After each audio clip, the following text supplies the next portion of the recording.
Nurse pay isn't keeping up with inflation. Everybody says it, every nurse feels it. So I pulled 10 years of federal wage data and put it next to 10 years of prices to see if it's actually true. And the honest answer is a little uncomfortable. The national median nurse wage rose 44.5% from 2015 to 2025, while prices rose about 36%. So, on paper, nurse pay did keep up with inflation. Barely. About 0.5% a year is a real gain, so why does it feel like you're falling behind? Because that 10-year average hides three things, and the third one is the one that's about your paycheck. Here's the whole decade on one line. This is the median registered nurse wage from the Bureau of Labor Statistics. Every May, every year converted into 2025 dollars using the CPI or the Consumer Price Index. So a flat line means pay exactly kept up with prices, up means real gains, and down means a real pay cut. So 67,490 in 2015 to 97,550 in 2025. That's the 44%. In real terms, it's the $91,700 to $97,500, 6% over 10 years. But look at the shape, 3 chapters and only one of them is good. Chapter 1, 2015 to 2020. The median wage went up between 1.5 and 3% a year. Inflation ran between 1 to 2.5%, and nurses came out ahead almost every single year. By rounding error, add up 5 years, and the median nurse gained 2.2% in real terms. In today's dollars, that's about $2,000 of actual progress in 5 years. Not a loss, but nothing you'd notice in the grocery store and nothing that builds towards a house or retirement. That is the baseline nurses were standing on when we hit 2020, and we all know what happened in 2020. Chapter 2, then prices moved and pay didn't. In 2021, prices rose 4.7%, the median nurse wage rose 3%. In 2022, prices rose 8%, the median wage rose 4.7%. 2 years back-to-back where the national median nurse wage fell in real terms. Put those together, and the median nurse lost 4.6% of real purchasing power between 2020 and 2022. In today's dollars, that's the equivalent of a $4,300 per year pay cut. Delivered during the 2 years the job was the hardest. This is the part everyone remembers, but it's not the whole answer.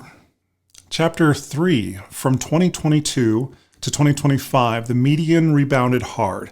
6%, then 8.7%, and then 4.2%, against inflation of 4%, 3%, and 2.5%. The median climbed 9% in real terms in 3 years and hit 97,550 in May of 2025, its highest inflation-adjusted level in the whole series. So the median caught up. If that doesn't match your experience, here's why. The median is a number about who is working, not about raises. When hospitals hire new grads at market rates, pay sign-on bonuses, and staff on travel contracts, or lose experienced nurses and replace them with people negotiating fresh new deals, the median moves. Even if every nurse who stayed put got the same 3% they always got, and the catch-up years were the years of enormous turnover. The number climbed without asking whether your paycheck came along with it. The BLS, or Bureau of Labor Statistics, doesn't publish a same nurse, same job number. So let's build one. Take a nurse making 2015 median of $67,000 who got the same percentage raise every year for 10 years.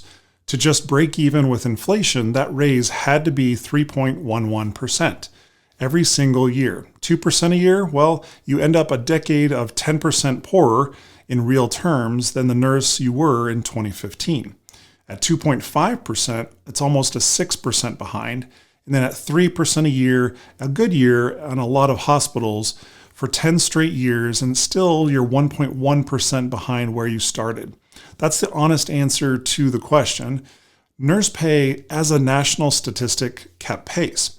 Nurse raises for the nurse who stayed Mostly didn't, and the years they fell shortest were the years the work was the hardest. One more thing about that $97,000. The BLS annual number assumes a 40-hour work week, 2,080 hours over the year.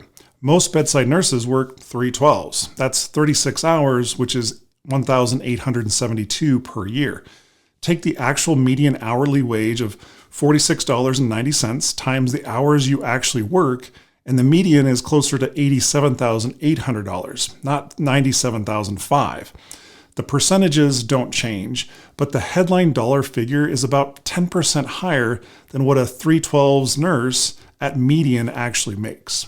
So what do you do with all of this information? Well, 3 things. Number 1, know your real number, not the national one. The BLS median is a year old. It's national, blended across every specialty and every city. It can't tell you whether your rate kept up. The only number that can is what nurses on units like yours are being hired at right now, and that only exists if nurses share it. That's the whole reason GEMA exists. Number 2, turn a raise into dollars before you decide how you feel about it. Put your real rate and the shifts into a paycheck calculator.